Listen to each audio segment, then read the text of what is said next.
ભરૂચ જિલ્લામાં દિવ્યાંગ સહાય યોજના હેઠળ આપવામાં આવેલ મોબાઈલ ફોન અંગે અસંતોષ વ્યક્ત થયો છે. દિવ્યાંગ અરજદારો દ્વારા જિલ્લા સમાજ સુરક્ષા અધિકારીને લેખિત રજૂઆત કરી સરકાર દ્વારા આપવામાં આવેલ 4G મોબાઈલ ફોન સ્વીકારવાનો ઇનકાર કર્યો છે. અરજદારોનું કહેવું છે કે તેમને આપવામાં આવેલ લાવા કંપનીના 4G ફોન ટેકનિકલ રીતે નબળા છે અને ટોલબેક જેવી સુવિધાઓ વાપરતા ફોન ધીમો પડી જાય છે, જેના કારણે દિવ્યાંગ લોકો માટે ઉપયોગ મુશ્કેલ બની જાય છે.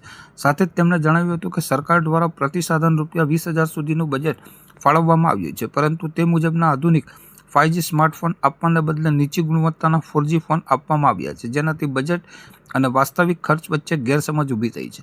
અરજદારો દ્વારા માંગ કરવામાં આવી છે કે યોગ્ય તપાસ કરીને ગુણવત્તાસભર 5G મોબાઈલ ફોન આપવામાં આવે અને આ યોજના હેઠળ થયેલ ગેરરીતિની તપાસ કરી જવાબદારો સામે કડક કાર્યવાહી કરવામાં આવે. આ બાબતે જિલ્લા સમાજ સુરક્ષા અધિકારીને પૂછતા તેમણે જણાવ્યું હતું કે અરજદારોની માંગ અને રજૂઆત વડી કચેરી ખાતે મોકલી આપવામાં આવી છે અને આ મુદ્દે વહેલી તકે યોગ્ય નિર્ણય લેવામાં આવશે.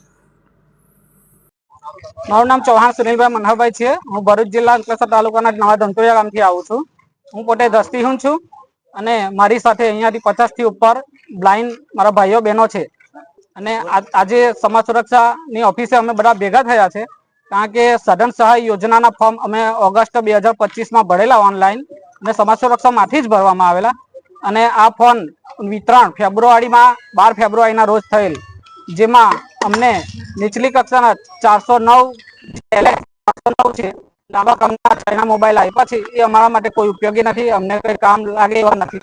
એટલે આ ફોન અમે આજ રોજ સમાજ સુરક્ષા ઓફિસે પરત કરવા આવ્યા છે. અને આના અન્ય જિલ્લામાં જેવા કે જુનાગઢ, મહેસાણા, રાજકોટ એવા જિલ્લામાં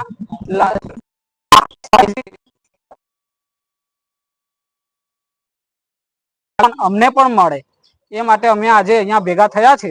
અને અત્યારે ભેગા થયા છે પણ 11:15 સાડા 11 થયા પણ હજુ કોઈ અધિકારી અહીંયા ઓફિસ પર છે નહીં.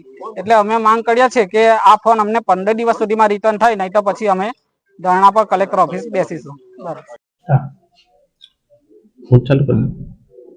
હું રાજેશ દેસાઈ, જિલ્લા સમાજ સુરક્ષા અધિકારી ભરૂચ. હાલમાં આ પ્રથમ વર્ષે તે દિવ્યાંગ સાધન સહાય યોજના હેઠળ દિવ્યાંગ લોકોને મોબાઈલ આપવાની, સ્માર્ટફોન આપવાની નવી એક યોજના શરૂ થઈ છે. એમાં આ વર્ષે આપણે ભરૂચ જિલ્લામાં 89 દિવ્યાંગ લોકોને મોબાઈલ ફોન આપવામાં આવેલ છે. પરંતુ હમણાં તાજેતરમાં જ દિવ્યાંગ લોકો દ્વારા એવી રજૂઆત થઈ છે કે જે એમને જે પ્રકારના સોફ્ટવેરને જોઈએ એ હાલના ફોનમાં અવેલેબલ નથી, એટલે કોઈ ક્ષતિ કે ખામી એમને જણાય છે. એ બાબતની રજૂઆત વડી કચેરી કક્ષાએ, ગાંધીનગર કક્ષાએ પણ થયેલી છે. અને તે સંદર્ભે અમને વડી કચેરીથી પણ સૂચના મળેલ છે કે આપણે દિવ્યાંગ લોકોને મોબાઈલ એક્સચેન્જ કરી આપવામાં આવશે. હાલમાં આ જે દિવ્યાંગ લોકોની જે રજૂઆત છે એ રજૂઆતને અમે વડી કચેરી સુધી પણ પહોંચાડીશું.